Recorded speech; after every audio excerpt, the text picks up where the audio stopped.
Assalamualaikum warahmatullahi wabarakatuh. Kembali lagi dengan saya Ahmad Biston Arifin.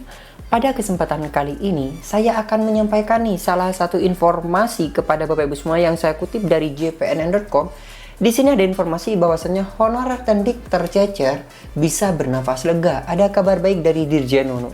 Perlu Bapak Ibu semua ketahui, honorer Tendik ini adalah tenaga pendidik yang ada di lembaga-lembaga instansi sekolah tentunya. Nah, seperti apa informasinya Bapak Ibu semua dan yang dimaksud tercecer itu seperti apa? Kita bahas. Sebelum kita ke informasi nih, coba absen terlebih dahulu nih. Dari kabupaten kota mana saja sih Bapak Ibu semua berasal? Di kolom komentar di bawah ini. Contoh saja, Kabupaten Bondowoso hadir mas, Kota Surabaya hadir mas, Bandung hadir mas. Di kolom komentar di bawah ini. Sebelum kita ke informasi, alangkah baiknya Bapak Ibu bisa like, komen, share, dan subscribe channel saya. Kemudian Bapak Ibu juga bisa join grup Telegram saya di SD Ready Aba Channel. Atau Bapak Ibu juga follow TikTok dan Instagram saya di @abaarifin_.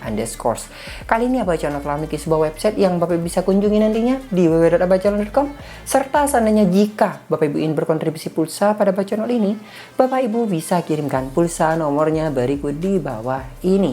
Jika berkenan tentunya. Langsung saja kita lihat informasinya berikut ini. Nah, pada kesempatan kali ini Bapak Ibu semua saya akan menyampaikan salah satu berita nih, akan membacakan berita saya juga belum membaca sebelumnya terkait dengan adanya informasi update yang tertanggal kemarin. Seperti apa coba kita lihat. Di sini ada informasi bahwasannya honorer Tendik tercecer bisa bernafas lega. Ada kabar baik dari Dirjen Nunu. Di sini Senin 25 Maret 2024. Nah, coba kita baca bersama. Jangan di skip ya Bapak Ibu semua videonya agar informasi ini tersampaikan secara keseluruhan. jpnn.com, Jakarta. Honorer Tendik atau tenaga kependidikan yang tidak masuk pendataan Badan Kepegawaian Negara atau BKN tahun 2022 bisa bernafas lega. Jadi yang tidak masuk di dalam pendataan, ini yang dimaksud tercecer. Bagi Bapak Ibu semua yang tidak masuk di dalam pendataan, nah inilah yang disebutkan di sini. Nah, apa solusinya? Kita lihat di sini Bapak Ibu semua. Harapan mereka untuk mengikuti seleksi P3K 2024 bakal terrealisasi. Sebab ada kebijakan pemerintah yang berpihak kepada honorer Tendik tercecer. Semoga nih Bapak Ibu semua. Honorer Tendik tercecer atau tidak masuk di dalam pendataan BKN bisa tetap ikut seleksi P3K 2024 kok. Kata Direktur atau Dirjen Guru Tenaga Kependidikan GTK Kementerian Kebudayaan Riset dan Teknologi Kemendikbudristek, Nunut Suryani menjawab pada jpn.com Senin 25 bulan 3. Nah, ini Bapak Ibu semua, ada kabar baik nih bagi Bapak Ibu semua yang tercecer. Nah, kabar baiknya ini masih bisa mengikuti seleksi P3K 2024 kok. Apakah iya? Di sini saya mencoba untuk mengimbangi informasi ya Bapak Ibu semua karena saya juga belum mengetahui secara pasti. Kalau kita melihat dari cuplikan-cuplikan video yang disampaikan oleh Menpan yang tidak masuk di dalam database BKN memang akan direalisasikan, tapi setelah yang lain yang sudah masuk dalam database BKN ini selesai seperti itu. Coba kita lihat. Dia menjelaskan, honorer Tendik tercecer ini akan menggunakan data pokok pendidikan Dapodik, sebab Dapodik juga bisa menjadi database. Nah, ternyata bisa menggunakan aplikasi Dapodik. Iyakah? Nah, coba kita lihat lagi. Mengenai kuota P3K 2024 untuk Tendik, Dirjen Nunu mengungkapkan sebanyak 820.000 formasi juga mengakomodasi honorer Tendik lulusan SD, SMP, SMA, D3 hingga sarjana. Wow! Memang untuk tahun 2024 ini rekrutmen massal Bapak Ibu semua, massal. Ini perjuangan anggota DPR RI bersama Menpan RB dan seluruh jajarannya Bapak Ibu semua. Baik dari kementerian-kementerian lain tentunya. Jadi jangan sia-siakan kesempatan di tahun 2024 ini. Karena bukan hanya isapan jempol belaka. Nah, tapi realisasinya kita tunggu bulan Mei Bapak Ibu semua. Coba kita lanjutkan. Kemendikbudristek sudah menyiapkan 82.000 formasi P3K tahun ini untuk Tendik. Pemda tinggal mengisinya apa saja yang dibutuhkan, ucapnya. Dirjen Nunu menambahkan pengusulan formasi P3K Tendik ini diprioritaskan bagi Pemda yang hampir menyelesaikan pengangkatan guru honorernya, terutama prioritas P1, honorer K2, dan pendidik di sekolah negeri dengan masa pengabdian minimal 3 tahun. Tapi dengan masa kerja minimal 3 tahun tentunya. Nah, bagaimana yang baru, Mas? Nah, salahnya siapa? Kan seperti itu. Sudah diwanti-wanti untuk tidak merekrut, tapi tetap direkrut. Seharusnya bagi kepala sekolah ataupun yang terkait di dalamnya, kalau sudah ada aturan jangan merekrut, ya jangan merekrut. Koordinasi dengan dinasnya untuk bisa mencari solusi. Bisa diambilkan gurunya dari instansi lain. Kan seperti itu Bapak Ibu semua.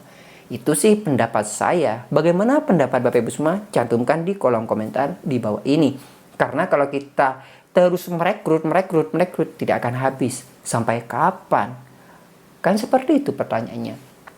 Kita lanjutkan.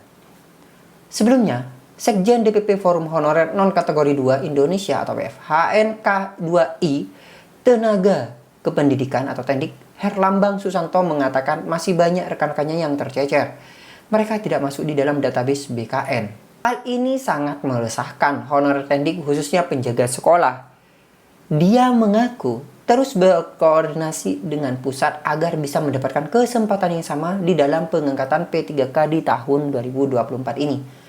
Bagaimanapun juga kami sama-sama sudah mengabdi beberapa tahun, kata Herlambang kepada JPN.com Minggu 24 bulan 3. Dia menceritakan saat pendataan BKN tahun 2022, banyak honorer non-kategori tendik khususnya tidak dapat masuk di dalam pertengahan pendataan karena ada beberapa formasi jabatan yang dihilangkan.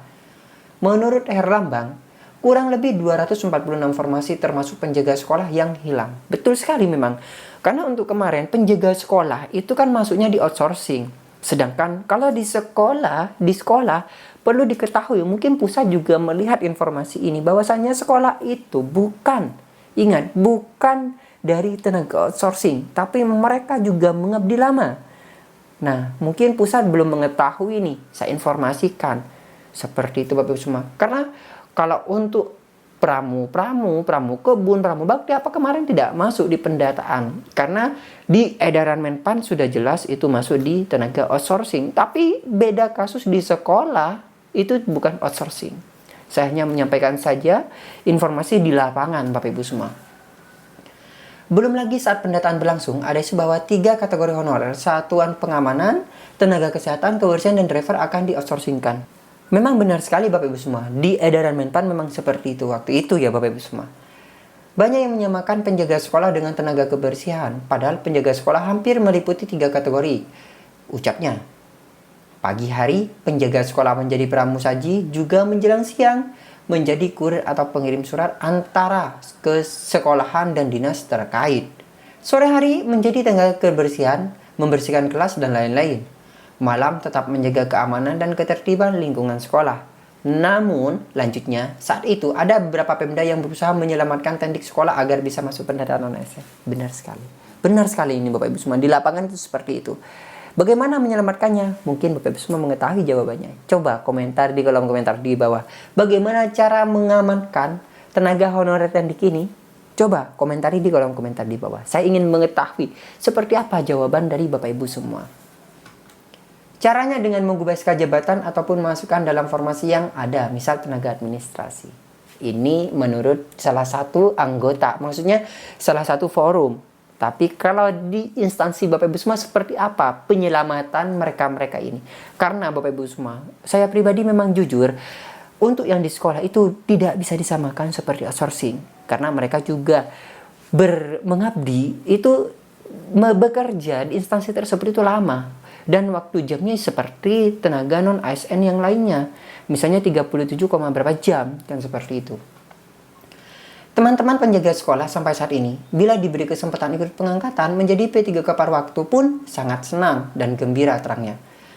Herlambang mengungkapkan adanya atau yang dibutuhkan honorer tendik saat ini adalah kejelasan status yang mereka yang bisa mengarah pada kesejahteraan juga. Benar sekali. Ingat, intinya kesejahteraan loh Bapak Ibu semua. Kalau terkait dengan status, itu kan status misalnya P3K, tapi gajinya masih kecil. kan tidak mencukupi Bapak Ibu semua. Atau misalnya statusnya belum ada kejelasan, itu juga tidak baik atau tidak logis Bapak Ibu semua. Karena mereka juga mengabdi lama di situ. Nah, coba Bapak Ibu semua tanggapi komentar Bapak Ibu semua di kolom komentar di bawah ini. Seperti apa sih nasib honorer yang baik untuk kedepannya di kolom komentar. Saya tunggu jawaban Bapak Ibu semua. Nah, mungkin sekian Bapak Ibu semua informasi kali ini. Semoga bermanfaat nih. Bagi yang belum subscribe, silakan subscribe channel ini, aktifkan notifikasinya.